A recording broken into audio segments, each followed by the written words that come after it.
Please stand by. Your program is about to begin. If you need audio assistance during today's program, please press star 0.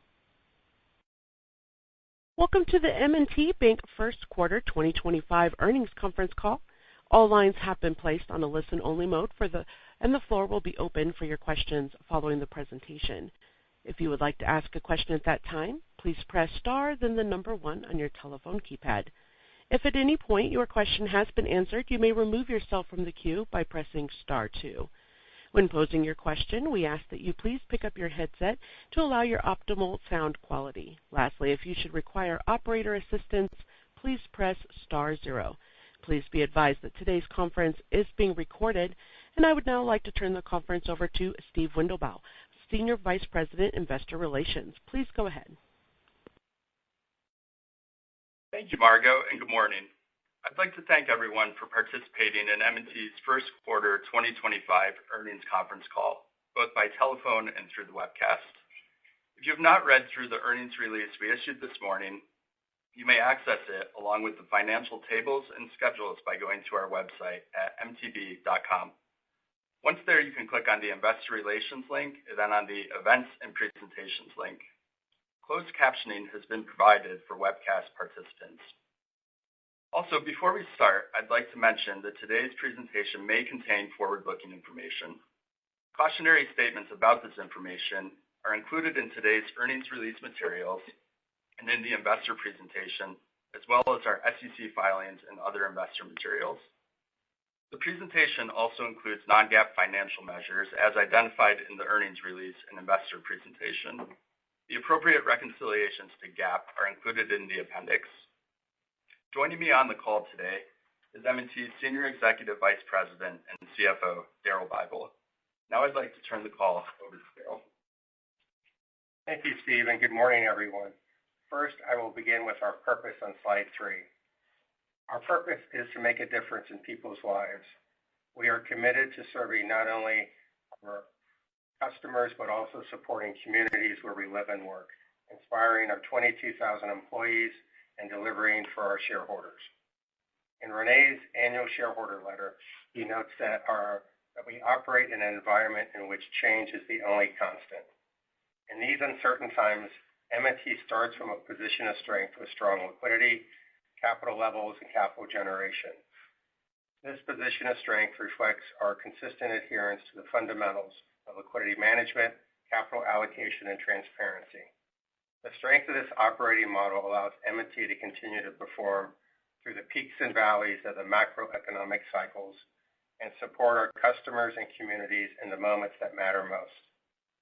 As highlighted on slide 4, we continue to receive notable recognition, including 13 Greenwich Coalition Awards for our small business and middle market segments. And we were included in Fortune's Most Admired and Most Innovative Company lists. Turn to slide 6, which shows the results for the first quarter. Our first quarter results represent a strong start to the year with several successes to highlight.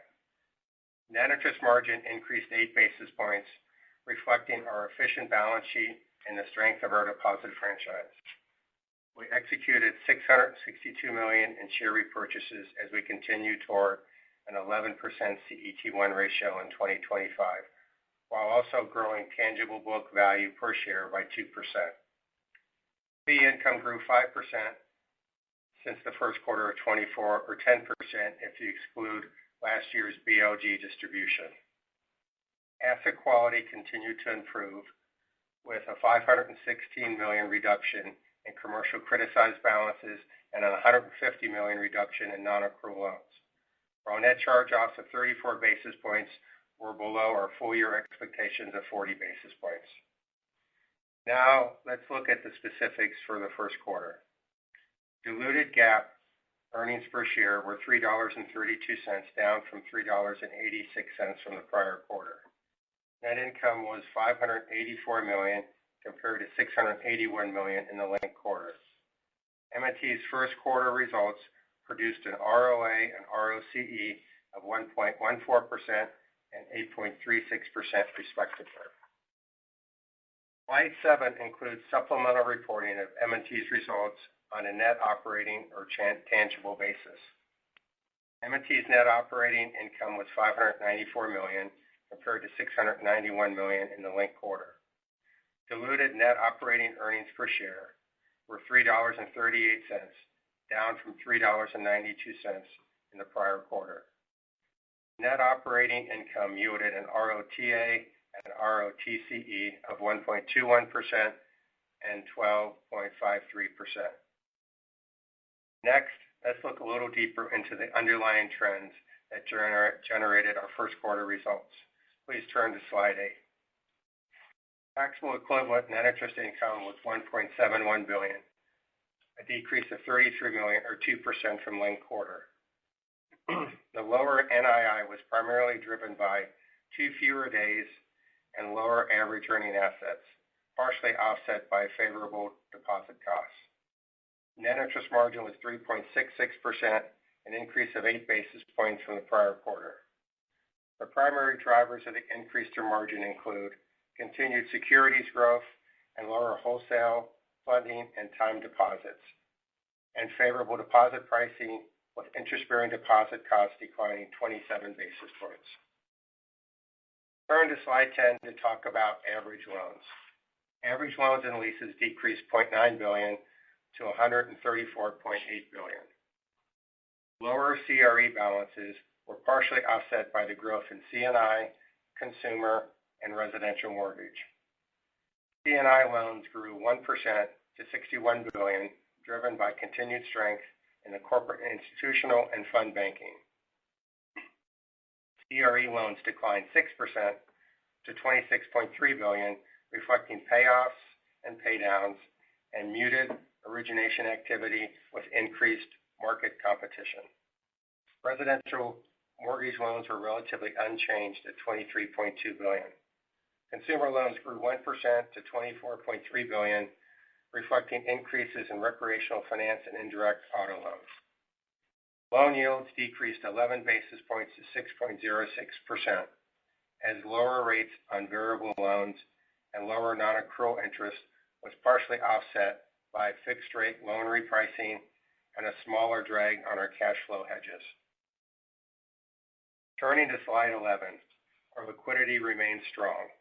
At the end of the first quarter, investment securities and cash, including cash held at the Fed, totaled $57.9 billion, representing 28% of total assets. Average investment securities increased $0.8 billion. The yield on the investment securities increased 12 basis points to 4%, as the yield for new purchases exceeded the yield on maturing securities. In the first quarter, we purchased $2.6 billion in debt securities at an average yield of 4.9%. The duration of the portfolio at the end of the quarter was 3.6 years, and the unrealized pre-tax loss on the available-for-sale portfolio was $8 million, or less than 1 basis point CET1 drag if included in regulatory capital. Turning to slide 12, average total deposits declined $3.4 billion, or 2% to $161.2 billion. A sequential decline included $0.7 billion decline in broker deposits, while the remainder of the decline was concentrated in commercial and business banking, partially reflecting seasonal lower balances. Average non-interest-bearing deposits declined $1.1 billion to $45.4 billion. Excluding broker deposits, average non-interest-bearing deposit mix in the first quarter was relatively unchanged at 30.2%. Interest-bearing deposit costs decreased 27 basis points to 2.37%. We saw favorable deposit declines across business lines. Higher level of broker and retail time deposit maturities in the quarter also contributed to the deposit cost decline. Continuing on slide 13, non-interest income was $611 million compared to $657 million in the linked quarter. We saw continued strength across fee income categories, with increases in mortgage banking, service charges, trust, and brokerage fee income. Recall that the fourth quarter included an $18 million net gain from the sale of non-core securities and a $23 million BOG distribution. Excluding these items from the prior quarter, non-interest income declined by $5 million sequentially. Mortgage banking revenues were $118 million compared to $117 million in the fourth quarter. Residential mortgage banking revenues increased $6 million sequentially to $82 million, reflecting the partial quarter benefit from new subservicing. We expect to reach the full run rate on this subservicing in the second quarter. Commercial mortgage banking revenues decreased $5 million to $36 million, reflecting lower gains on the sale of commercial mortgage loans. Other revenues from operations decreased $34 million to $142 million, mostly reflecting the fourth quarter $23 million BLD distribution. Turning to slide 14, we continue to execute on our expense plan. Non-interest expenses were $1.42 billion, an increase of $52 million from the prior quarter. Last year's fourth quarter included $35 million in notable expenses related to the redemption of certain M&T Trust preferred obligations, expenses associated with corporate real estate optimization, partially offset by pension-related credit. Salary and benefits increased $97 million to $887 million, mostly reflecting $110 million of seasonally higher compensation expense related to stock-based compensation, payroll-related taxes, and other employee benefit expenses. As usual, we expect those seasonal factors to decline significantly as we enter the second quarter. Other costs of operations decreased $50 million to $118 million, primarily reflecting the previously mentioned fourth quarter notable items. The efficiency ratio was 60.5% compared to 56.8% in the linked quarter. Next, let's turn to slide 15 for credit. Net charge-offs for the quarter totaled $114 million or 34 basis points, decreasing from 47 basis points in the linked quarter. Charge-offs were relatively granular in the first quarter, with the 5 largest charges amounting to less than $30 million in total, representing both C&I and CRE credits. Non-accrual loans decreased $150 million or 9% to $1.5 billion. The non-accrual ratio decreased 11 basis points to 1.14%, driven largely by payoffs, charge-offs, and upgrades out of non-accrual. In the fourth quarter, we recorded a provision of $130 million compared to the net charge-offs of $114 million. The allowance to loan ratio increased 2 basis points to 1.63%, reflecting growth in certain consumer loan portfolios, as well as a modest deterioration in the macroeconomic forecast. The increase was not related to changes in the underlying credit performance, which is mostly in line with expectations. Please turn to slide 16. We estimate that the level of criticized loans will be $9.4 billion compared to $9.9 billion at the end of December. The improvement from the linked quarter was driven by $667 million decline in CRE criticized balances, partially offset by $150 million increase in C&I. Within C&I, the increase in criticized was concentrated in a motor vehicle and recreational finance dealers. The CRE criticized decline was primarily within multifamily, office, healthcare, construction, and was driven by payoffs, paydowns, and upgrades to pass status. Improved leasing, occupancy, and cash flows in healthcare and multifamily helped drive the improvement in the CRE criticized. Turning to slide 19 for capital. M&T's CET1 ratio at the end of the first quarter was an estimated 11.5% compared to 11.68% at the end of the fourth quarter. A decline in the CET1 ratio reflects increased capital distributions, including $662 million in share repurchases, partially offset by continued strong capital generation. AOCI impact on the CET1 ratio from available for sale securities and pension-related components combined would be approximately a positive 6 basis points if included in regulatory capital. Now turning to slide 20 for the outlook. First, let's begin with the economic backdrop. The economic backdrop remains dynamic in light of the developments over the past several weeks. Recent economic data is mixed, with strong job gains but moderating wage growth, while recent readings show weakening business and consumer sentiment and easing inflation. The ultimate impact on tariffs on the broader economy remains unknown at this point. That uncertainty is reflected in recent equity market and rate volatility. We ended the first quarter well positioned for a dynamic economic environment with strong liquidity, strong capital generation, and a CET1 ratio at 11.5%. With that economic backdrop, let's review our net interest income outlook. We expect taxable equivalent net interest income to be $7.05 to $7.15 billion, with net interest margin increasing through the year and averaging in the mid to high 360s. We expect the full year average loan and lease balances to be $135 to $137 billion. The lower loan outlook reflects lower CRE balances with elevated payoffs and paydowns and muted originations. Full year average deposit balances are expected to be $162 to $164 billion. We remain focused on growing customer deposits at a reasonable cost while also considering loan growth. Turning to fee income, we expect non-interest income to be at the high end of the $2.5 to $2.6 billion range. The environment remains dynamic. However, our diversified product set should help provide relative stability from our fee income businesses. Continuing with expenses, we anticipate total non-interest expense, including intangible amortization, to be $5.4 to $5.5 billion.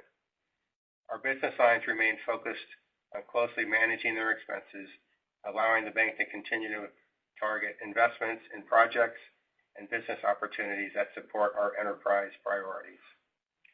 Regarding credit, we continue to expect net charge-offs for the full year to be near 40 basis points.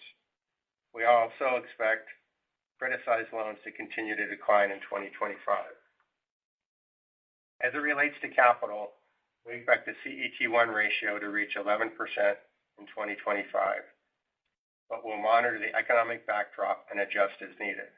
The level of share repurchases will vary with RWA growth.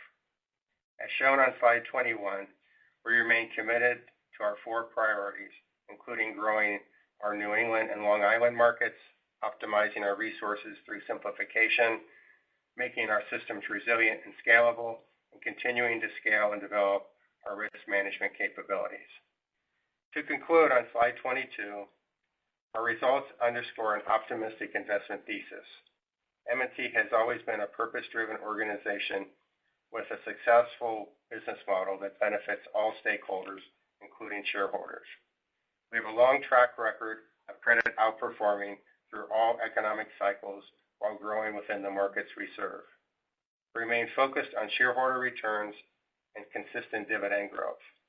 Finally, we are a disciplined acquirer and prudent steward of our shareholder capital. Now let's open the call up to questions, before which Marco will briefly review the instructions.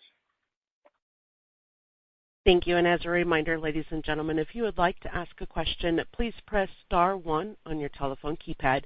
You may remove yourself from the queue at any time by pressing star 2.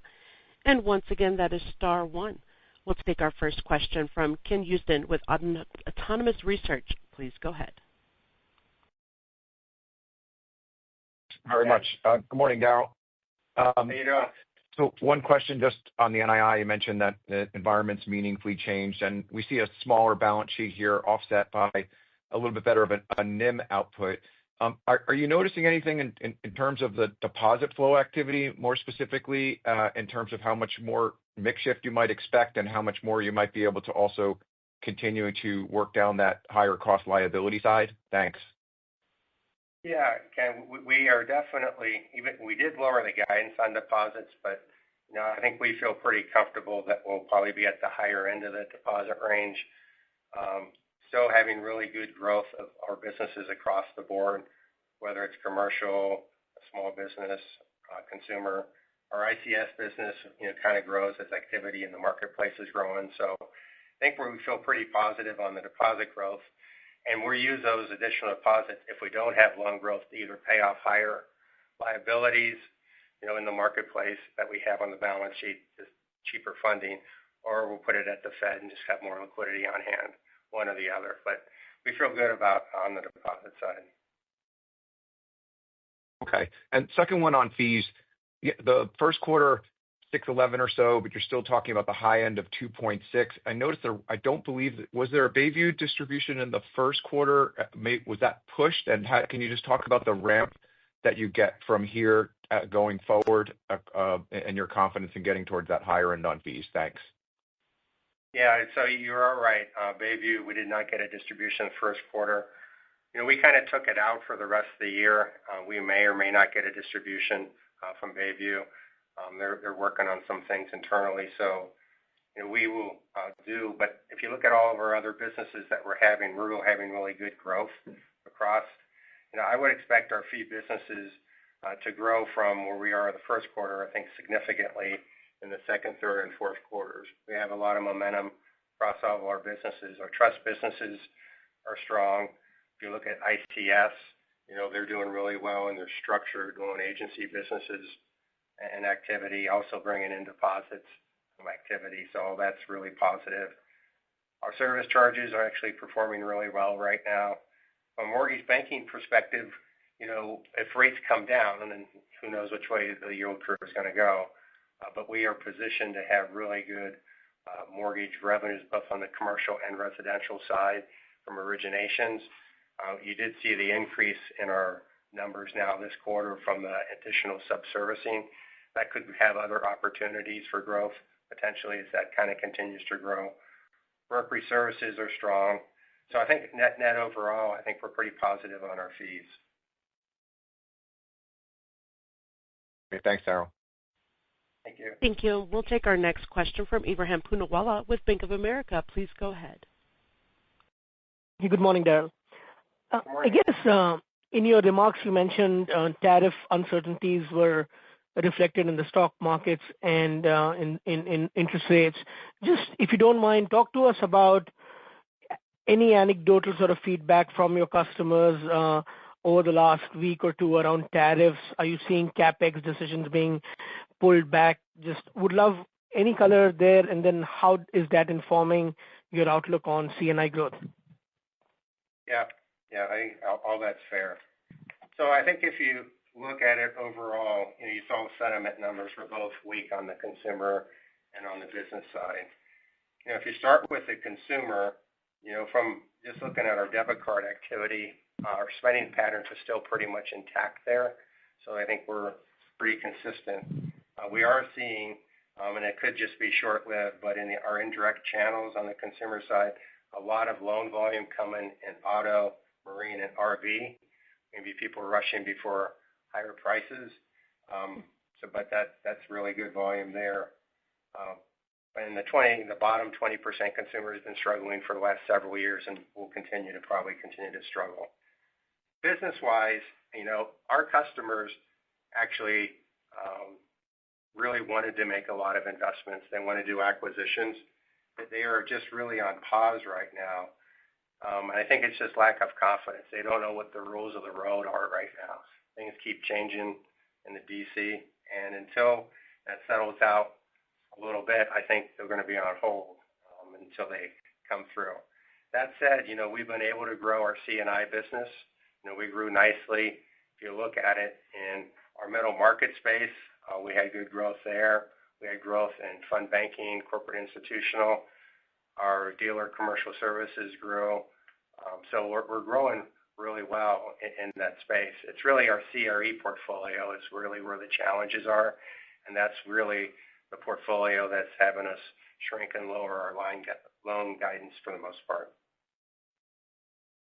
That's helpful. And I guess maybe the other thing on capital, you mentioned CET1 to 11% depending on RWA growth.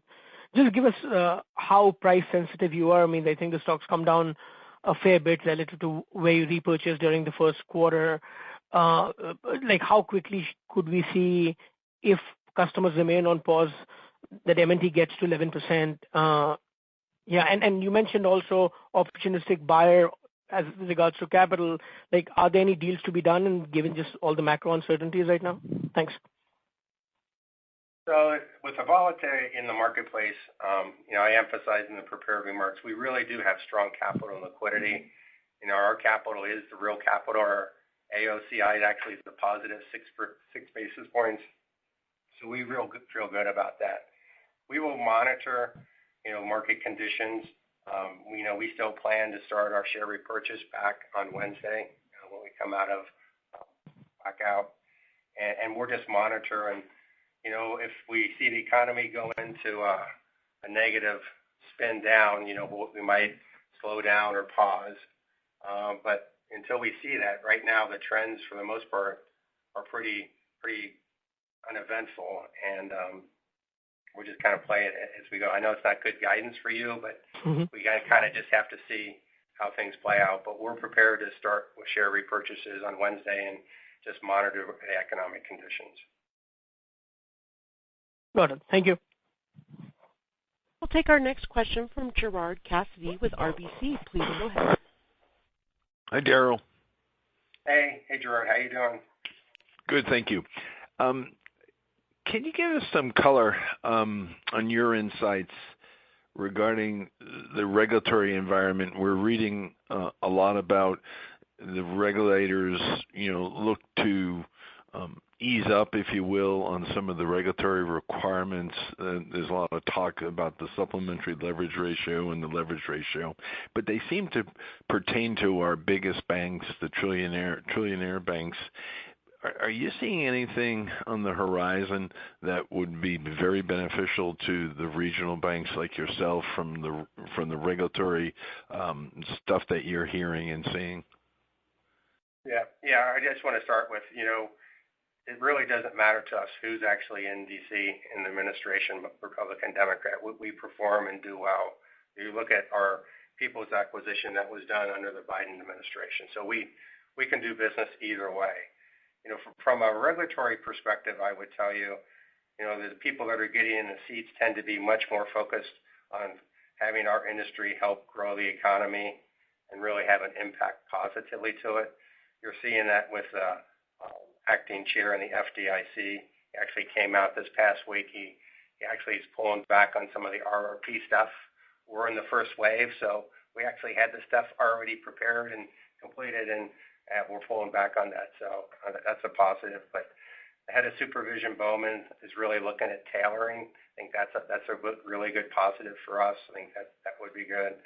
OCC and CFPB are also, I think, very positive. So I think, generally they're more pro-business, more trying to grow the economy.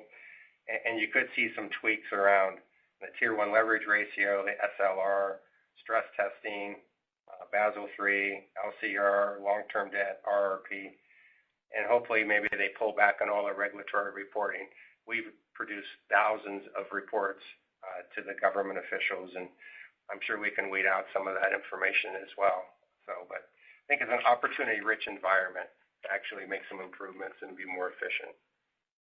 Very good. Thank you. And then as a follow-up to your comment about loan growth and how the commercial real estate portfolio is making it more challenging, can you dive into that a little further? Is it your choice to kind of continue to shrink it, or is it just not, your customers are paying you off and you can't grow it? What's some of the color behind the challenges within the commercial real estate portfolio? So what we've seen in the last quarter or two is that there's a lot more active lenders in this space. So you have a lot more people providing loan capital. And if you look at it, it's very competitive. So people are already being very aggressive on pricing and on structure. And at M&T, we are very disciplined in how we make loans and put things on our balance sheet. And we're doing our best to support our customers and all that. But at the end of the day, we aren't going to put loans on that aren't structured properly from that perspective. In the first quarter, and you look at the payoffs that we received, it was a much higher amount than what we expected. About half of them were known maturities that were coming through in the first quarter. Another 10% was just pulling forward maturities in later 25. But 40% was really pulling in maturities from 26 and beyond. And that's really where there's a lot of impact going on from that perspective. Given that downcrease, it's not all bad. We've been able to, remix our portfolio, so we're actually have a lot less office exposure, which is good. We're also reducing a lot of the smaller credits, less than 5 million, and we're actually growing areas that we want to grow, like multifamily and industrial. So it's not all bad. I would say the pipeline is building, and we feel good that it will kind of level out over the next couple quarters and start to grow. And we'll just continue to do that. I mean, at the end of the day, we'll have a smaller balance sheet and probably just repurchase back more stock. And Darrell, just quickly on those maturities that were being pulled forward in 25 and 26 that were paid off, was that due to that competition that you've referenced? A lot of it was competition. Some of it was some of our REIT customers decided to prepay early and all that. It was mixed. Okay, good. Okay. Yeah. Thank you. Yeah. We'll next go to Matt O'Connor with Deutsche Bank. Please go ahead. Good morning. You guys added a little bit to the loan loss reserves, even though the loans were down and the credit metrics were better. Can you just talk about how you tweak your macro outlook to support the higher reserves? Yeah, we did tweak it just because of what's going on in the marketplace, Matt. I think that's correct. Our provision probably would have been close to 110 if we did not have the tweaks. But, we just wanted to wait the lower we have three scenarios. That the scenario that has the downward pressure, we just increased that proportionately more so that you have higher unemployment rates and you have lower GDP rates. We didn't have it go into a recession, but we had it close just above that. It was at 0.1% positive. So we were reflecting it. Obviously, if we do go into a recession, we'll probably would continue to add to the reserves appropriately as needed. But we just felt comfortable that that was the right thing to do given everything that's going on and uncertainty in the marketplace. Okay, that's helpful. And then separately, maybe I missed it, but what are the interest rate assumptions that you have within your net interest income guide? And then just remind us your sensitivity to rate changes on both the short and long end of the curve. Thank you. Yeah, so our ALCO team and Treasury has been working hard because rates keep changing, the curve keeps changing. So it's a very dynamic environment for sure. What we have as our baseline with our forecast has 4 drops, the last one being in December, which isn't very significant. And we have the yield curve that we had on April 7th, which is a relatively lower yield curve from that. The way I would look at it, there's a lot of puts and takes here. From a net interest margin perspective, just high level, if rates on the curve continue to flatten out, if they go down, that would be a negative for margin. As we get more deposits like Ken asked earlier, that could be good for NII, but maybe lower for margin if we deploy that, in our liquidity portfolio. For higher margin, I'd say obviously a steeper curve would be helpful, and if we can continue to maybe start to grow our loan book again, and when CRE starts to come online, I think that would be possible and all that. So there's a lot of puts and takes there. That said, overall, I feel really good with margin trajectory, mid to high 360s. I think overall profitability in the company is going to be really strong capital generation. So I think we feel really good and we can weather whatever the economy gives us, I think, very well. Okay, and then just to summarize that, though, as we think about the net interest income dollars, are you asset sensitive? Are you relatively neutral? Again, all things else being equal, but if rates are a little bit lower than you expect, how does that impact the dollars? Just call it a parallel shift down to keep it simple. Thanks. Yeah. So our short end, we are definitely pretty neutral.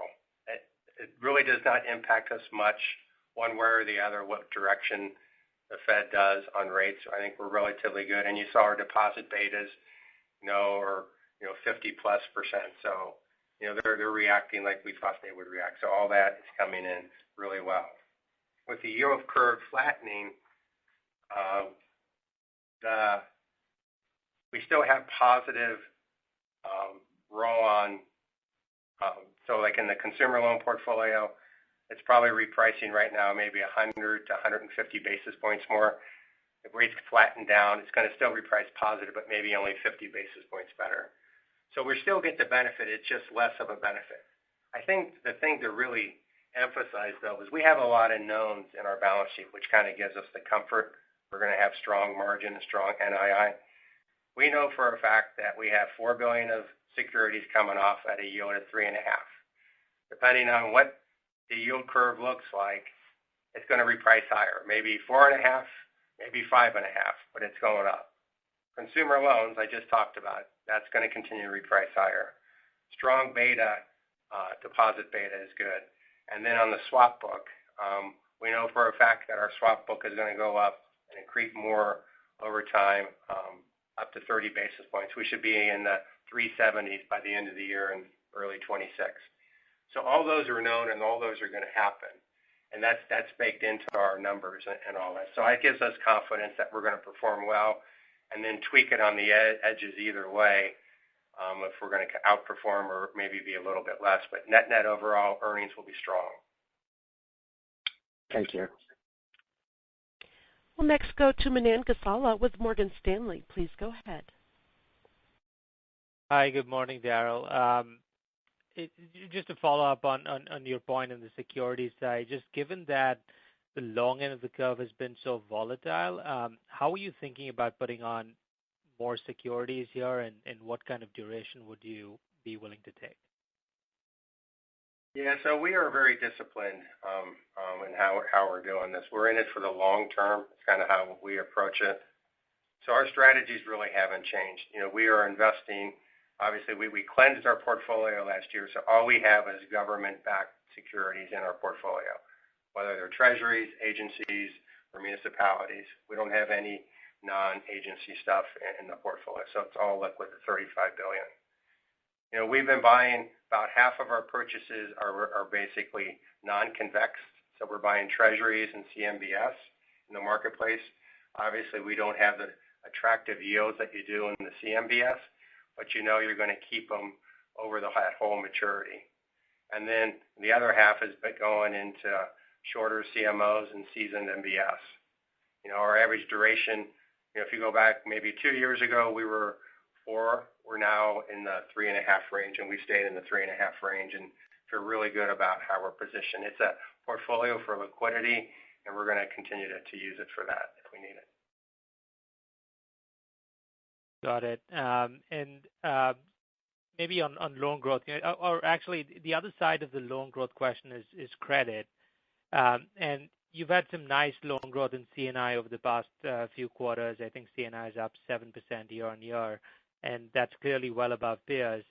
So how are you thinking about the credit performance of that book if we get a weakening macro environment from here? And I ask because I noticed that the declines in CRE criticized were actually in line with last quarter, but then you had some offsets on the C&I side. Yeah, our CRE portfolio has been performing really well. We've stress tested, looked at it backwards and forwards, and feel really good on the trajectory of that portfolio. That said, we have maybe a little bit of exposure in the greater DC area, $200 million, nothing significant, but things to watch out for in certain areas. But net overall, we feel CRE is going to perform and continue to perform very, very well from that perspective.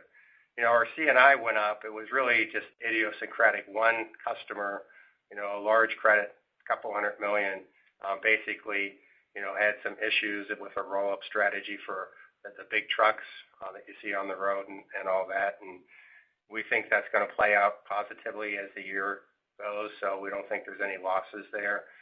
So net overall, we still think that we will continue to lower our criticized throughout the year, not at the pace that we did in 24, but still at a measured pace. If things get really bad in the economy, which I don't think is going to happen, but if they do, then we can adjust accordingly. But right now, I think we're just seeing a slowdown for the most part. Great, thank you. And next, we'll go to John Pancari with Evercore ISI. Please go ahead. Morning, Darryl. Morning, John. Just back to the loan growth. I know you gave some good color on the commercial real estate balances that are coming down and also seeing some growth selectively in C&I. Within that average loan guidance of 135 to 137, can you talk to us maybe, can you break down the incremental CRE decline that you expect and where you expect that could bottom, just given what you're seeing right now, and then perhaps maybe help us with how we should think about the pace of C&I loan growth as we look out through the remainder of the year. Thanks. Yeah. So, we expect right now our CRE portfolio to bottom out on an average basis probably by the fourth quarter. We think that, our pipeline is going to start to build, and it's building now, and just has to go through, and basically get on the books. A lot of the new production in the pipeline is construction. So our construction loans won't actually start to fund up meaningfully for probably 12 to 15 months from that standpoint. But CRE is I think, going to work its way through and start to grow momentum and grow positively. For us, it's all about making sure we're serving client selection, the best customers out in the marketplace, making sure that the loans are structured really well. That helped us through some down periods. We won't lose that. So structure is really important to us, and we will compete on price, if everything else falls into place from that perspective. So we'll just see. But, our C&I book portfolio, I think, is gaining momentum.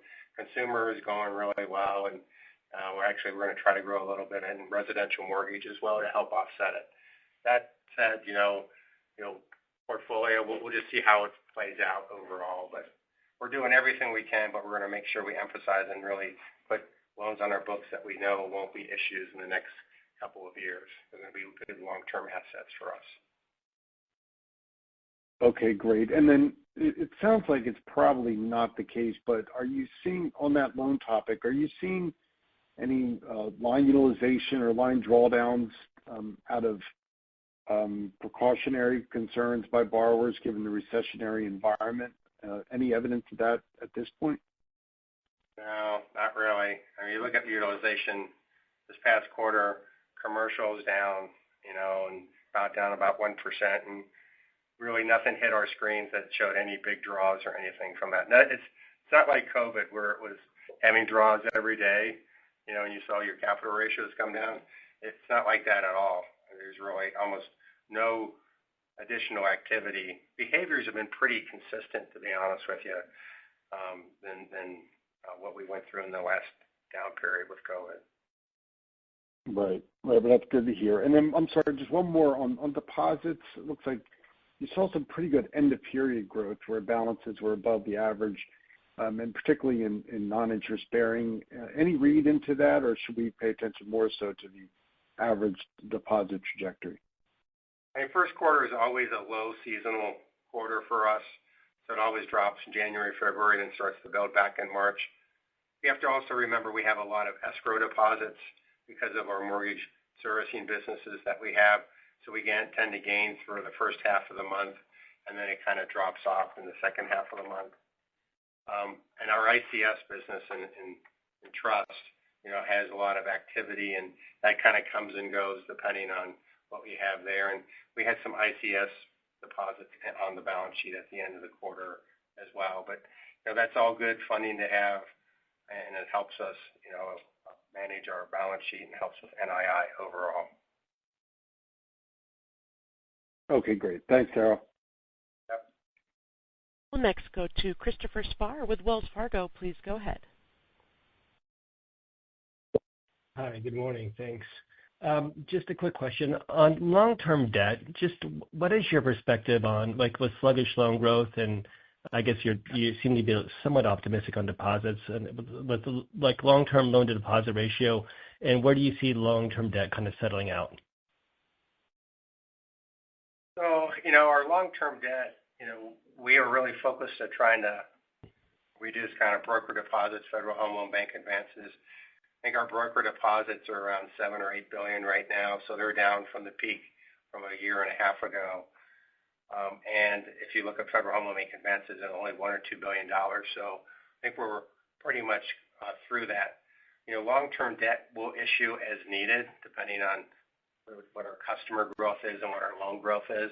All that being said, so we'll access it accordingly. I think there's some sub debt down the road in the next year or so that you might have to issue down to get our total capital ratios where they need to be. But net overall, we'll do long debt when it makes sense. We've had spreads come in for us versus our peers relatively well this past year or so. Obviously, with some volatility in the marketplace, spreads have gapped out, but it's consistent with everybody else in the marketplace from that point. You can get deals done now, just at a higher cost and all that. And right now, we really don't need a lot of funding. Our liquidity is really strong. Okay, thank you. And as a follow-up on the expenses and what degree of flexibility on your guide range, like there's low-hanging fruit with some specific examples of your simplification efforts, and maybe also then some potential savings on regulation. Thank you. Yeah, I would say for the last couple of years that I've been part of M&T, our businesses and leaders have done a great job controlling their expenses, and this year is no exception to that. They're doing a great job for that.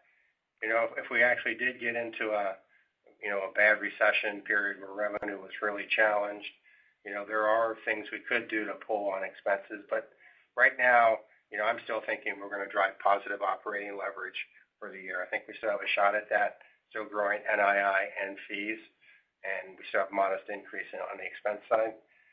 That said, if you look at our strategic projects, there are some strategic projects that we have to just get finished because we've been doing them for so long.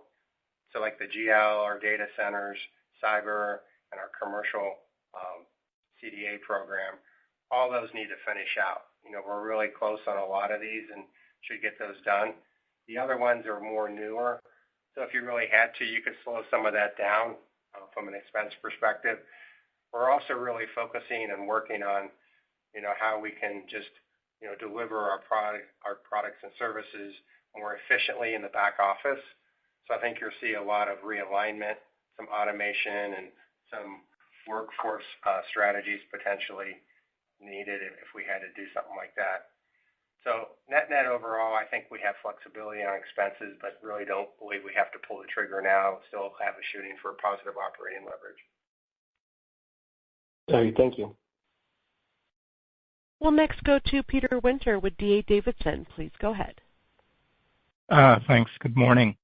Daryl, I was just wondering, given the increase in uncertainty, are there any loan portfolios maybe you're watching a little bit more closely, or any portfolios causing you to tighten underwriting standards a little more?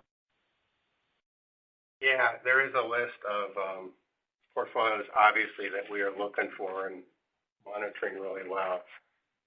If you look at it, retail trade is one, manufacturing. You look at anything from construction, wholesale trade. So all those tend to be areas that we're watching very closely. From Dodge and the U.S. aid perspective, we have seen some stress in our government contractors. Actually, we've had two smaller credits, get downgraded in those areas. And we're also monitoring our nonprofit portfolio. Nonprofits, we've had one they get downgraded. It focused especially on immigration and all that. So areas that where funding is adjusted for and how they're reacting to it could have some impacts there. That said, none of that is really meaningful to date that we've seen, but we are monitoring all these portfolios very closely, and we'll just see how the economy plays out. Got it. And just one housekeeping on the margin. I just want to clarify.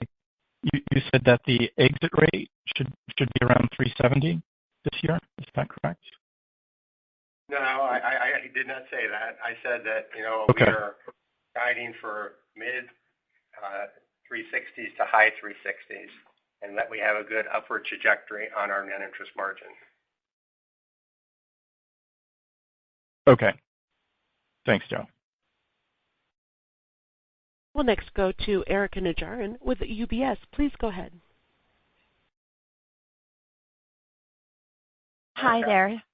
Yes, Yeah. hi. Sorry, they just took away our physical phones, and so old people like me have to figure out how to unmute more quickly.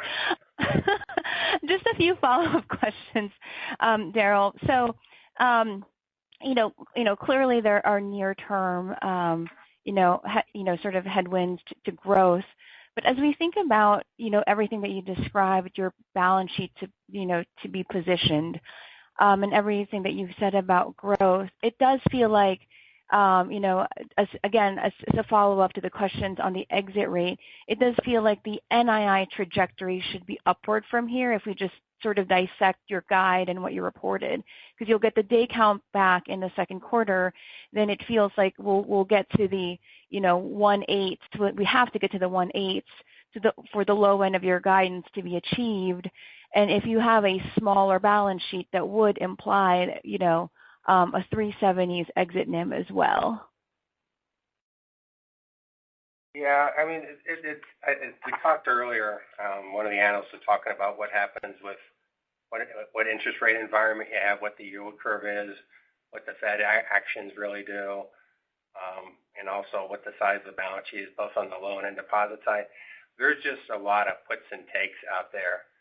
Is it possible we can get in the 370s? Yes, but it's not in our base forecast right now.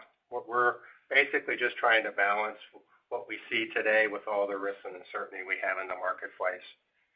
And you give me a rate scenario, I'll give you my best estimate of what that rate scenario is from a margin perspective from that. I think your NII comment is positive, and I think that NII should continue to move in an upward direction. I think that's right. Fair enough. We've gotten whipsawed by the curve and the forward curve for sure. And then a follow-up question.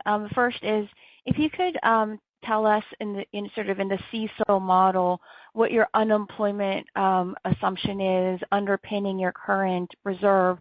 And then as a follow-up, somewhat related question, you are participating in the stress test this year. You did opt in.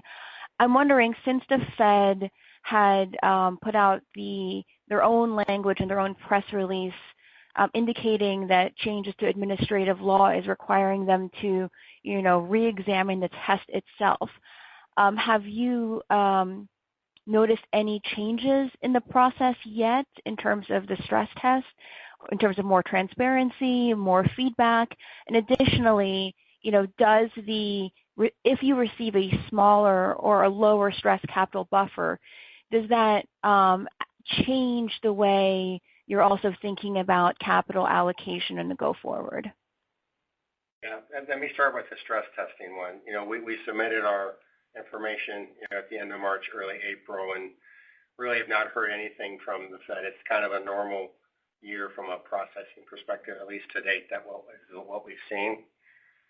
We are optimistic, obviously, that to opt in, we thought we would have a lower stress capital buffer. We'll see if we're correct with that, and all that. For us, I think it just is meaningful that we can continue to drop that. Last year we were one of 3 banks out of 30 that were able to have a decrease. We went down 0.2, but we're still at the higher end of our stress capital buffer versus most of our peers in the industry. So we're just trying to see if our balance sheet and our basically de-risking of what we have is working, and we're moving closer to the middle or maybe into the early or maybe top quartile or whatever of our peer group. So that's really what we're trying to do there. Obviously, other constituencies can look at that and can weigh in on what impact that has. I think long-term, Erica, it may make an impact, but I don't think immediately, given all the uncertainty in the marketplace, it's going to have much of an impact. what we're trying to do from a capital perspective. We're going to just really monitor to see if we actually go into a recession or not right now. As far as CECL goes, I would tell you that our unemployment rate averaged up now to be around 5%, approximately. So I think that's probably 0.4% higher than what we were, higher than that, before we made the adjustment. It's obviously not a recessionary type unemployment rate, but it did move up because of the changes that we made. Great. Thank you. You're welcome. Thank you, and that does conclude our questions. I would like to now turn the call back over to Steve Wendelboe for closing remarks. Again, thank you all for participating today. And as always, if clarification is needed, please contact our Investor Relations Department at 716-842-5138. Thanks. Thank you. And ladies and gentlemen, that does conclude today's program. We thank you for your participation. You may disconnect at any time.